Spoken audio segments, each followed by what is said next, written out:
오늘 청년주의를 맞이해서 청년 그러면 그냥 가슴이 뛰어요.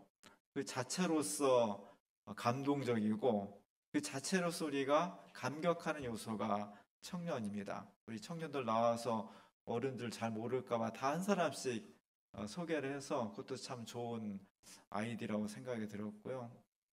소개는 못했죠. 우리 김지수 청년도 사진 찍느냐고 소개는 못했지만 나와 있습니다. 또 오늘 빠진 청년들도 있고 우리 주민교회 청년들이 오늘 우리들에게 기쁨을 주고 또 내일을 가늠할 수 있는 소망을 주어서 너무 고맙습니다. 우리 청년들 자신들은 청년이라는 것이 얼마나 감동적인지 잘 모를 것 같아요. 저도 청년 때 청년이라는 것이 얼마나 큰 특권이고 그 자체로 감격스러운 것인가를 잘 몰랐던 것 같아요. 지구가 자전을 하죠. 지구가 1700km, 시속 1700km로 자전을 한다는 거예요. 근데 우리는 못 느끼잖아요. 멀리 떨어져 있으면 지구가 도는 것을 느끼지만 잘 못 느낍니다. 마찬가지로 청년이 얼마나 감동적이고 감격적인 것인가를 청년 때는 잘 몰라요. 한참 지나서 나이를 많이 먹고 나면은 청년이라는 것이 너무나 그 자체가 감동적이었구나. 우리가 정말 내가 청년으로 다시 돌아갈 수 있다면 뭐든지 할 수 있을 것 같아요. 고개를 끄덕이신 분들은 다 지금 절감하고 있는 거예요. 우리 청년들이 내가 지금 살아가는 청년의 시기가 내 삶에서 가장 아름답고 휘황찬란하고 생명이 넘치는 시기라는 것. 부족한 것도 있고 아쉬운 것도 있지만 그 자체로 감동적이라는 것을 우리가 다시 한번 생각해 보면 좋겠습니다. 왜냐하면 청년은 그 특징 자체가 생명이 충만한 거예요. 생동감이 넘치는 겁니다. 그 속에 에너지가 막 넘치는 거예요. 그래서 때로는 그 에너지가 막 분출돼서 갈팡질팡하기도 하고 때로는 막 사고를 치기도 하고 불안하기도 하죠. 그러나 가장 안정된 건 뭐냐면요, 움직이지 않는 거예요. 잠자는 시간이 가장 편안한 거예요. 더 나가면 죽음이 가장 편안한 거예요. 살아있다는 것은 움직이는 거고요. 움직인다는 것은 사실은 불안한 겁니다. 청년이 불안하다는 것은 그 속에 에너지가 막 넘치는 거예요. 생동감이 막 넘치는 겁니다. 늙는다는 건 뭐냐? 노년은 뭐냐? 청년과 반대로 에너지가 고갈된 거예요. 내가 막 움직이고 활동하고 싶어도 마음만 있지 내 생명의 에너지가 충만하지 못하기 때문에 그렇지 못한 거예요. 그래서 사실은 노년은 안타깝고요, 슬픈 거예요.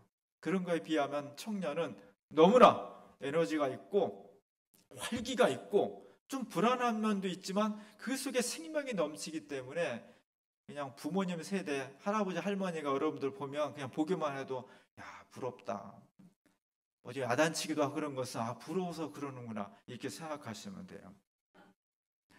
저희 딸 하나가 미술 전공했잖아요. 그래서 2010년도에 우리나라의 팝아트 슈퍼스타 키스 헤링전이라는 전시회를 열었어요. 대학을 졸업하고 첫 번째 미술 전시 기획사에 들어가서 첫 번째 맡은 프로젝트라 저도 옆에서 많이 기억이 납니다. 포스터도 디자인하고 또 전시 하려면 여러 가지 준비를 막 해야 되거든요. 그런 것을 제가 옆에서 보고 있었기 때문에 저 전시회가 기억이 나요. 키세링이라는 작가를 저는 처음 봤어요. 32살의 요절한 미국의 팝 아티스트인데 처음 보면은 저게 무슨 그림인가? 르네상스나 바로코나 이렇게 유럽의 어떤 깊은 철학적이고 역사적인 그림들을 보다가 저런 팝 아티스트가 그린 거 보면 만화 같고요. 저건 나도 그릴 수 있을 것 같고요. 정말 단순하고 만화 같은 그런 그림들을 그렸어요. 근데 많은 사람들이 좋아해요. 깊은 것은 느끼지 못하지만 굉장히 쉽고 친근하게 다가설 수 있거든요. 저것을 통해서 사람들이 즐거워할 수 있다면 수많은 대중들이 단순하고 또 쉽게 접근하면서 뭔가를 느낄 수 있다면 그것도 예수의 큰 공헌이라고 생각을 합니다. 제가 주보에 그래서 키스 헤링의 춤이라는 그림을 실었어요. 사실 이 사람은 거리에 막 그냥 낙서하듯이 그림을 그려가지고요. 제목이 별로 없어요. 근데 어느 곳에 가니까 춤이라고 댄스라고 이렇게 해놨더라고요. 저는 청년이라고 읽고 싶어요. 여러 사람들이 모여서 춤을 추고 있습니다. 근데 이 사람은 원색으로 표현했어요. 사실 우리가 여기도 보면은 노랑, 빨강, 파랑 이렇게 원색의 옷을 입으면 눈에 딱 들어오긴 하는데 그것이 깊은 맛은 잘 느끼지 못하거든요. 그래서 원색의 옷은 눈에 딱 트이긴 하지만 잘못 입으면 촌스러워요. 원색을 소화할 수 있는 사람은 굉장히 세련된 사람이에요. 이 사람이 원색으로 그림을 그렸어요. 그래서 빨강, 노랑, 초록, 파랑 뭐 이런 것을 그림을 그렸습니다.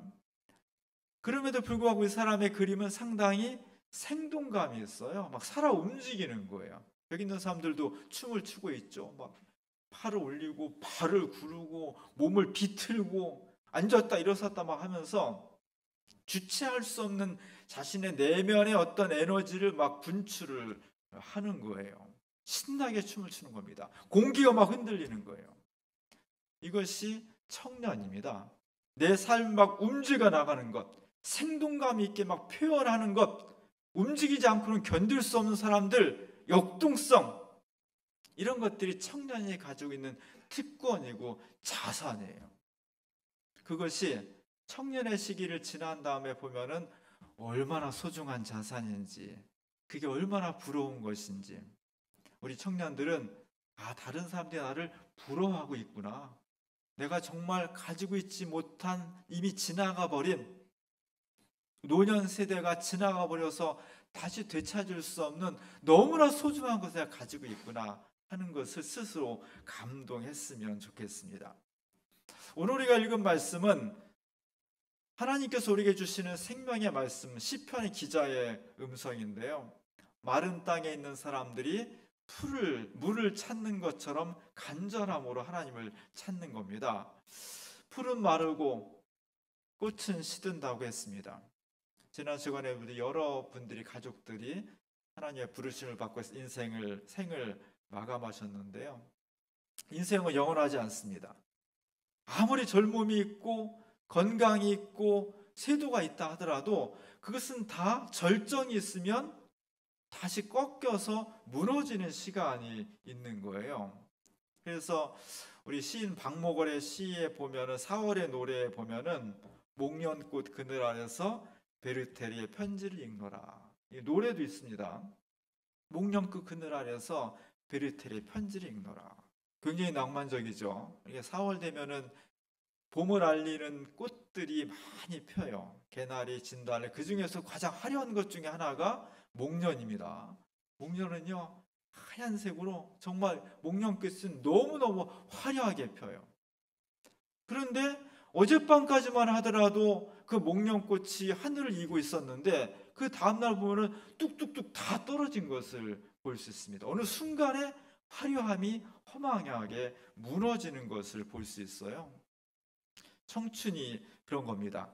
청년이 굉장히 역동적이죠. 생명이 넘쳐나 있고 아무것도 부러울 것 없는 것처럼 그렇게 좋은 요소를 가지고 있지만 한순간에 보면 청년도 허망한 거예요. 마치 목련꽃이 너무 화려하고 아름답게 피어있다 어느 순간에 땅으로 그냥 뚝 떨어져 버리듯이 우리의 청춘도 영원히 지속되지 않는다는 겁니다.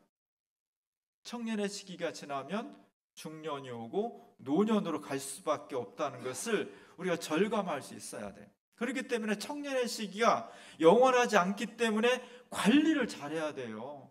헛심을 쓰면 안 돼요. 인생에 있어서 지나고 나면 10대 후반에서 20대까지가 인생의 절정이에요. 생명력의 절정이에요. 30살만 지나면요, 이제 피부가 노화되고요, 몸에 다 문제가 생기고요, 조금씩 쇠퇴하는 게 시작이 되는 겁니다. 그렇기 때문에 가장 생명이 충만할 때, 에너지가 충만할 때 이것을 다른 데 쓰지 않으려고 노력을 해야 돼요. 요즘 우리나라가 많이 가뭄이 들었습니다. 남쪽 지역에는 너무 가뭄이 심해가지고 제한급수 해야 되고요. 농사를 어떻게 지어야 되는 큰일이에요. 그래서 오늘 제가 가뭄을 걱정하는 설교를 하려고 했더니 비가 오네요. 비가 잘 오는 거예요. 비가 많이 와야 돼요. 가물은 곳에는 생명이 살아날 수가 없어요. 가물은 곳에는 생명이 아니라 죽음의 기운이 깃들고요. 황폐할 수밖에 없는 겁니다. 오늘 시편 이 기자도 황폐한 시기를 맞이한 거예요. 늘 그랬진 않았겠죠. 이 사람도 잘 나가던 시절이 있었을 것이고 성공 가드를 달린 시절이 있었을 것입니다.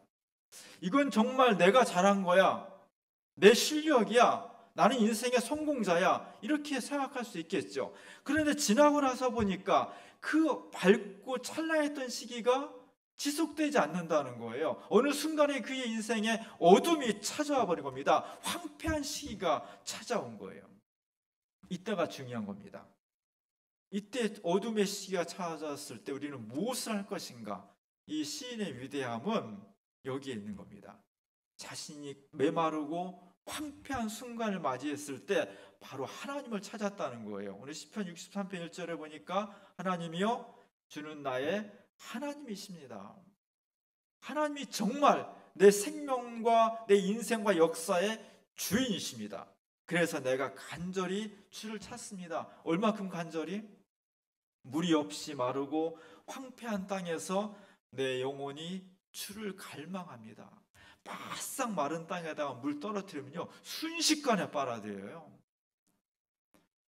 우리의 삶 속에 갈증이 있을 때, 갈망이 있을 때 얼마큼 하나님 열심히 찾느냐? 하나님 만나는 순간 하나님을 흡수할 정도로 그렇게 간절히 하나님을 찾고 있다는 것이, 이것이 인생의 지혜예요. 우리가 함께 교동문을 읽은 전도서 11장 1절에서도 아주 소중한 말씀을 해주고 있어요. 우리 청년들만 한번 읽어보겠습니다.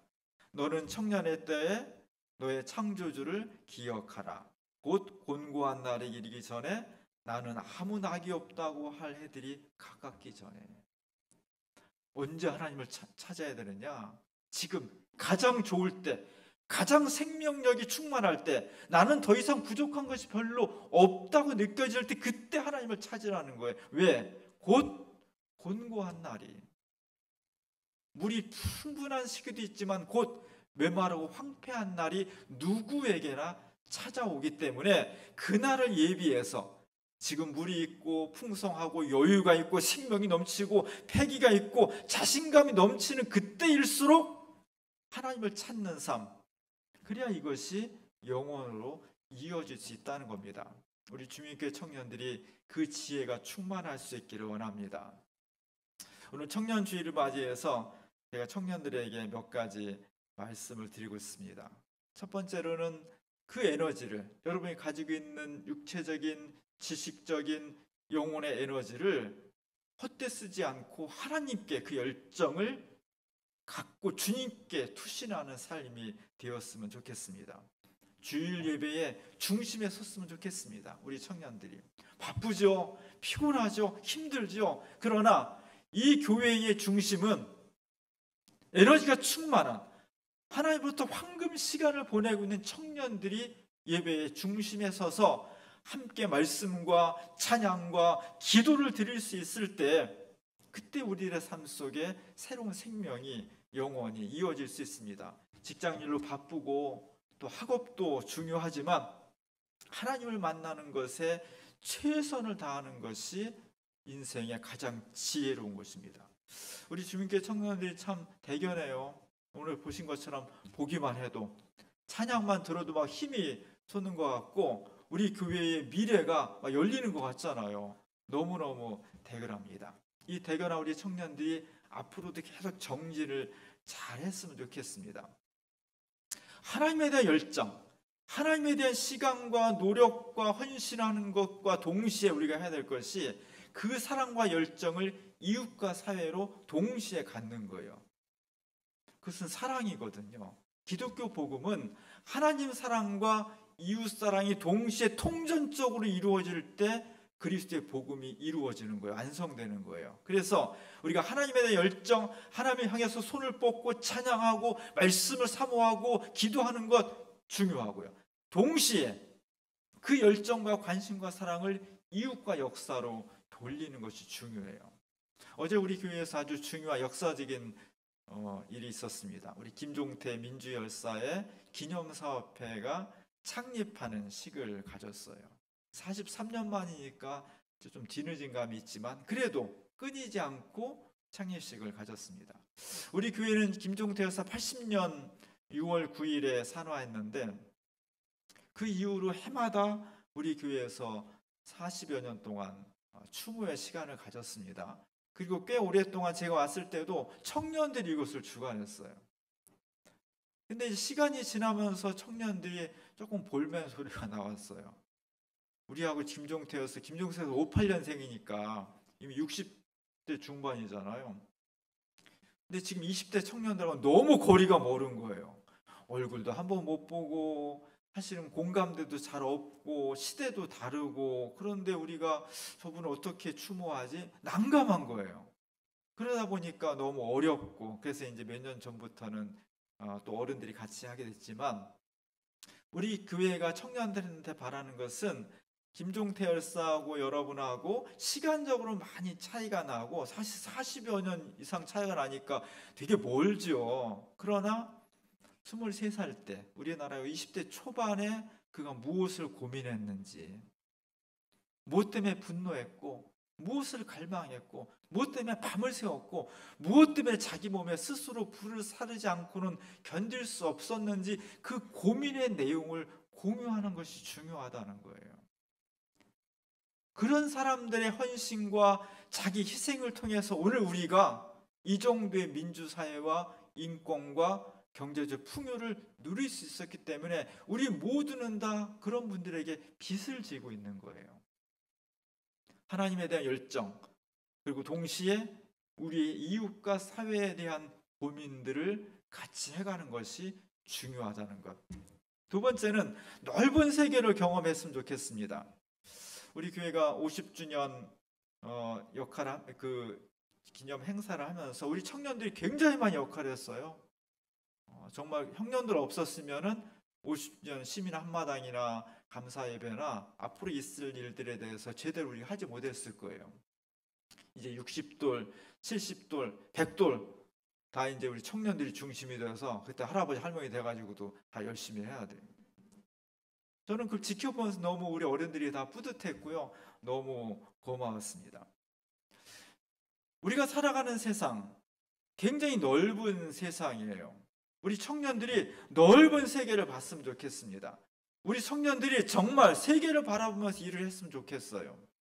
지난 2월 22일인가 우리 한국교회와 독일교회가 이렇게 몇 년마다 한 번씩 한독교회 협의회를 해요. 한 번 독일에서 하고 한 번은 한국에서 하는데 이제 독일에서 오신 손님 중에 이제 우리 바인가르텐 교회가 속한 노회가 바덴주거든요. 독일 남부의 바덴주 교회의 두 번째로 높은 목사님 대표가 우리 교회를 꼭 방문해야 된다고 일부러 찾아왔어요. 그래서 우리 교회도 소개하고 또 우리 복지관, 또 어린이집, 또 공부방, 또 가다가 신협도 들리고 또 외국인 복지전 센터도 들려서 여러 가지 이야기를 많이 나눴습니다. 그러면서 이제 이 목사님이 관심 갖는 게 우리 교회랑 바인가르텐 교회랑 지금 30년 동안 지금 좀 소원해지긴 했지만 어쨌든 끈을 놓지 않고 교류한다는 게 대단히 독일 교회에서 관심을 많이 갖고 있다는 거예요.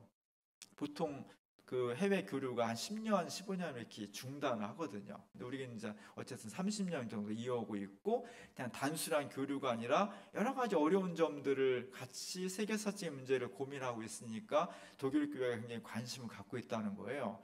근데 이걸 어떻게 앞으로 더 활성화시킬까 그런 의논을 많이 했는데 제가 이런 제안을 했어요. 어른들은 이제 좀 힘든 것 같다. 거기도 다 은퇴했고요. 우리도 다 이제 그때 중심 섰던 분들이 다 연로하시잖아요. 그리고 온라인이나 언어 이런 데 어려움이 있어요. 그러니까 교류가 잘 안 되는 거예요. 이런 그전 세대 30년 전에 했던 세대가 앞으로 계속 하려면 이제 더 이상 할 수 없는 상황이 된 거예요. 근데 앞으로 우리 독일 교회와 주민 교회의 교류의 핵심을 청년들 청소년으로 하자. 그러면 한 번만 만나게 하면 청소년 청년을 자기들끼리 어떻게 쓰든지 뭘 쓰든지 약간 교류하고 온라인하고 언어의 장벽도 넘고 여러 가지 가능하게 할 수 있을 거다. 그런 제안을 제가 했어요. 그랬더니 그 목사님도 되게 좋아하면서 한번 의논을 해보겠다고 하더라고요. 우리에게는 많은 길이 열려 있어요. 우리가 이것을 찾고 내가 살고 있는 가정, 일터, 이 한국이라는 작은 세계에 갇혀 살면 내 인생이 그거밖에 안 되는 거예요. 더 넓은 세계를 보고 자꾸 경험하면서 내 삶의 반경을 넓혀가야 돼요. 저는 올해 계획 중에 하나가 우리 청년들 어떻게 해서 해외로 내보내는 거예요. 해외로 내쫓고 싶어. 한번 어쨌든 수단 방법을 가리지 않고 먼 데도 좋지만 가까운 데라다가 내쫓아서 넓은 시야를 갖고 다시 돌아올 수 있도록 그런 꿈을 갖고 있습니다. 올해 꼭 이루어졌으면 좋겠습니다. 세 번째로 중요한 것은 인문학 공부를 좀 해야 돼요. 인문학 공부. 기독교 진리라고 하는 것은 인생과 역사의 진리와 깊이 연관되어 있어요. 인간을 그리고 세계를 구원하고자 하는 것이 기독교 복음입니다. 그래서 이것을 받아들이는 사람들이 인생이 무엇인지, 나라는 존재가 무엇인지, 내가 살아가는 세상이 어떻게 구성되어 있고 어떤 과제를 가지고 있고 어떻게 해야 되는지를 정말 철저하고 깊이 연구하고 고민을 해야 돼요. 성경은 하나님 복음은 너무나 심오한데 그것을 받아들이는 사람의 수준이 어른이 되어서도 계속 어린아이 수준에 머물러 있으면 복음의 일부분밖에 알 수가 없는 거예요. 제가 참 아쉬운 것은 제가 대학교 신학교 때 정말 좋은 강의들, 80년대 초반은 정말 강의들이 좋은 것들이 많았어요, 학교에서. 근데 제가 고등학교를 바로 졸업하고 대학교를 갔거든요. 그때 학력고사, 지금 수능인데 맨날 수능 시험만 보는 거 3년 내내 훈련하다가 딱 하니까 대학에서는 그런 어떤 단답 형식이 아니라 심오한 어떤 진리 체계를 가르치는 교수님들이 굉장히 많았는데 내가 수용을 못한 거예요. 시험은 봐서 통과는 했지만 그 깊이 있는 내용들을 내가 숙고하고 고민하고 하지 못했어요. 그런 면에 있어서는 재수했거나 아니면 군대 갔다 와서 예비역으로 들어온 사람들이 훨씬 공부를 잘한 거예요.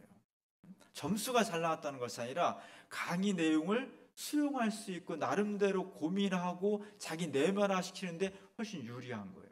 그래서 저는 뭐 고등학교 졸업하고 대학 들어갈 때 재수 좀 삼수하는 게 본인은 굉장히 큰 아프고 상처지만 나중에 보면 훨씬 좋은 효과를 가져온다고 생각을 해요. 마찬가지로 우리 청년들이 기독교 복음을 받아들이는 데 있어서 우리 청년들의 의식 수준이 성장하지 못하면 복음의 일부분밖에 받아들일 수가 없는 거예요. 아무리 하나님께서 좋은 말씀을 주시려고 해도 내 수준이 거기에 갇혀 있으면 그거밖에 못 받아들이는 거예요. 이 폭을 넓히는 것이 인문학 공부예요. 철학을 공부해야 되고요. 역사와 사회학을 공부해야 되고 예술을 공부해야 되고 그래서 하나님의 복음이 어린아이 수준에서만 내게 수용되는 것이 아니라 정말 더 깊은 차원의 정말 깊고 심오한 진리가 내 삶에 들어와야 돼. 그러기 위해서는 우리 청년 시기에 많은 것을 해야 되지만 공부를 했으면 좋겠습니다. 인문학 공부를 해야 돼요. 그래야만 복음이 진수를 내가 맛볼 수 있고 그것을 통해서 내 삶과 역사를 새롭게 만들어갈 수 있는 에너지를 얻는 것입니다. 오늘 청년주의를 맞이했습니다. 우리 주님께 청년들에 대해서 어른들이 정말 많은 관심을 가지고 있고요. 사랑도 가지고 있고요. 격려할 준비를 다 하고 있습니다. 하나님 열심히 사랑하고 그 사랑으로 이웃을 한번 바라보고 이웃을 바라보되 내 눈으로 보이는 좁은 반경이 아니라 정말 세계 끝까지 바라볼 수 있는 넓은 시야를 가져야 되고요. 동시에 넓고 먼 시야와 함께 내가 누구인지 나 존재와 우리 세계의 본질을 꿰뚫을 수 있는 인문학적인 숙고를 깊이 할 수 있을 때 우리 청년들이 건강하게 행복하게 하나님의 자녀로 성숙할 수 있을 것입니다. 이 놀라운 역사가 오늘 주민교회와 우리 주민교회 청년들 사이에 일어날 수 있기를 주님의 이름으로 간절히 축원합니다. 기도하겠습니다. 아름다운 청년입니다. 우리 주민교회 청년들 하나님 보시기에 사랑스럽고 저희 주민교회 공동체가 보기에 너무나 자랑스럽습니다.